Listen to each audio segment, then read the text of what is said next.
in the heart of Galilee, on a sun-bleached hill overlooking fertile valleys, lies a forgotten city once called the ornament of all Galilee, a city of mosaics, merchants, philosophers, a city where cultures collided, Roman, Jewish, Hellenistic, to create something rare and extraordinary.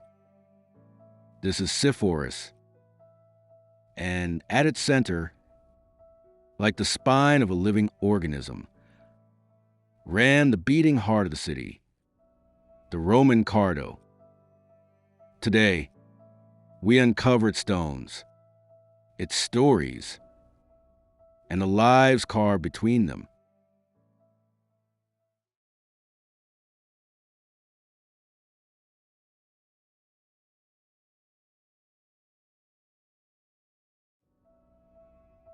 Sepphoris, or Tsippari, as ancient Jewish sources call it, sits just a few kilometers northwest of Nazareth. 2,000 years ago, it was nothing short of a Galilean metropolis. Roman historian Josephus described it as the ornament of all Galilee, a phrase that hints at grandeur, but also at mystery, because unlike Jerusalem, Caesarea, or Tiberias, Sepphoris nearly vanished from historical memory, covered in dust. Abandoned, its majestic architecture swallowed by time. It wasn't until the 20th century that archaeologists uncovered something astonishing: boulevards, amphitheaters, luxurious villas, and at the center of it all, the Cardo, the main street of Roman urban brilliance.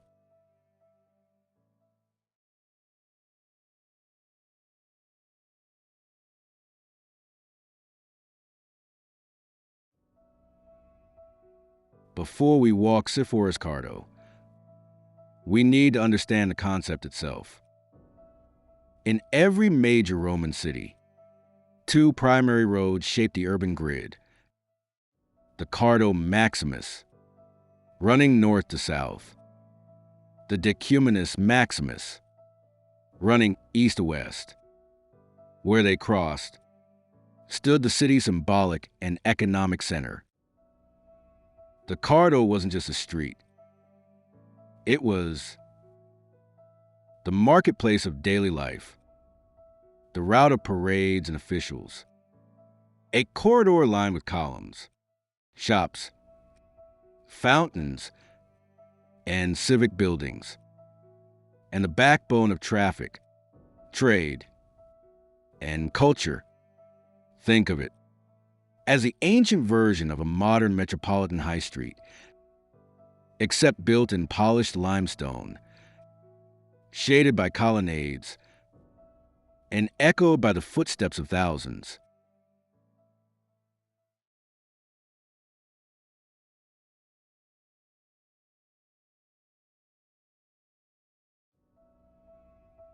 Imagine walking uphill toward the city 1,900 years ago. Ahead of you rises Sepphoris Acropolis, a towering structure, part administrative seat, part defensive citadel. But your eyes are drawn away because, stretching straight, ahead is a broad, gleaming avenue flanked by rows of columns. This is the Cardo of Sepphoris. Archaeologists found it, paved with massive limestone slabs. Even today, you can still see chariot wheel marks etched permanently into stone, shop foundations and storage spaces, column bases that once supported a shaded portico, drainage channels beneath the pavement, and traces of mosaics from nearby homes and public buildings. Every groove and crack tells a story.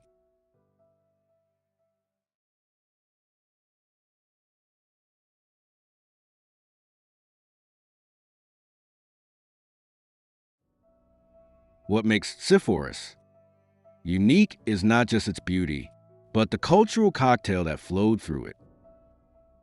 As a Galilean city, under Roman influence, Sepphoris became a rare melting pot. On the Cardo, you might find a Jewish merchant selling spices, a Roman officer inspecting troops, Greek-speaking philosophers debating near a fountain, local artisans carving limestone, wealthy villa owners strolling beneath the colonnades, and travelers from Damascus, Egypt, or even Rome. Here, identities blurred. You could pray in a synagogue, dine in a Roman-style triclinium, and walk past a shopkeeper, greeting customers in Greek. This was the world of Sepphoris. Cosmopolitan, bustling, alive.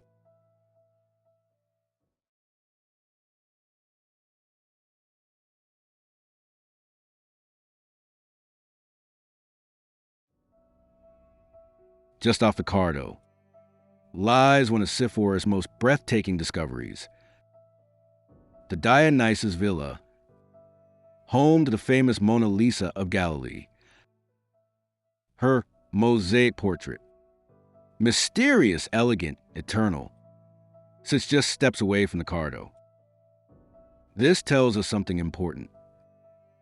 The people who lived near the Cardo were not ordinary townsfolk. They were wealthy elites, Roman administrators, local aristocrats, high-ranking officials. Their villas featured mythological mosaics, geometric patterns, lavish banquet halls, and elaborate water systems. Walking the Cardo meant you were walking among the cultural elite of Galilee.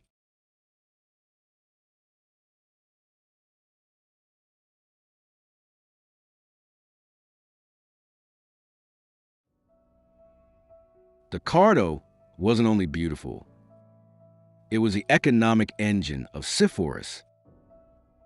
Archaeologists found evidence of metal workshops, pottery stalls, textile markets, food vendors, wine and olive oil traders, banking counters, and communal water fountains, where locals gathered to share news. Every morning, the Cardo came alive with sound. The clatter of carts, the calls of merchants, the chatter of families, and the rhythmic footsteps of traders traveling between Galilee and the Mediterranean coast. It was not just a road. It was the lifeline of an entire region.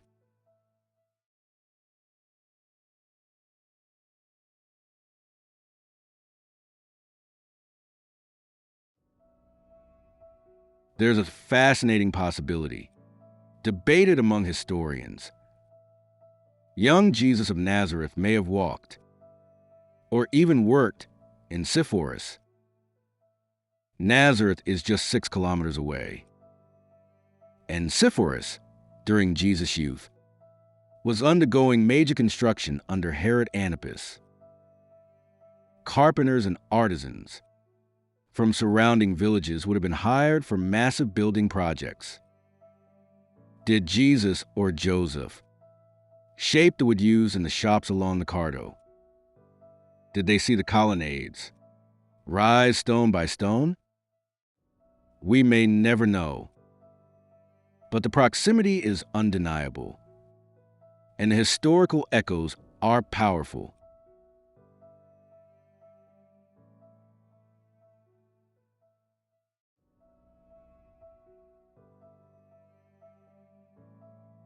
Like all ancient cities, Sepphoris eventually declined. Earthquakes shook its foundations. Political changes redirected trade routes. Nearby cities grew in importance. One by one, The shops closed. The colonnades collapsed. The Cardo fell silent. By the medieval period, Sepphoris was a shadow of its former glory. Its once vibrant stones, buried beneath soil and time.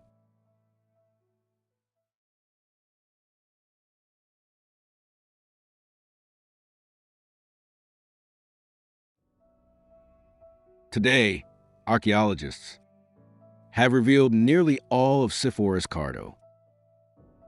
And when you stand there, the limestone warm beneath your feet, the wind brushing over the Galilean hills, it feels like the city is breathing again.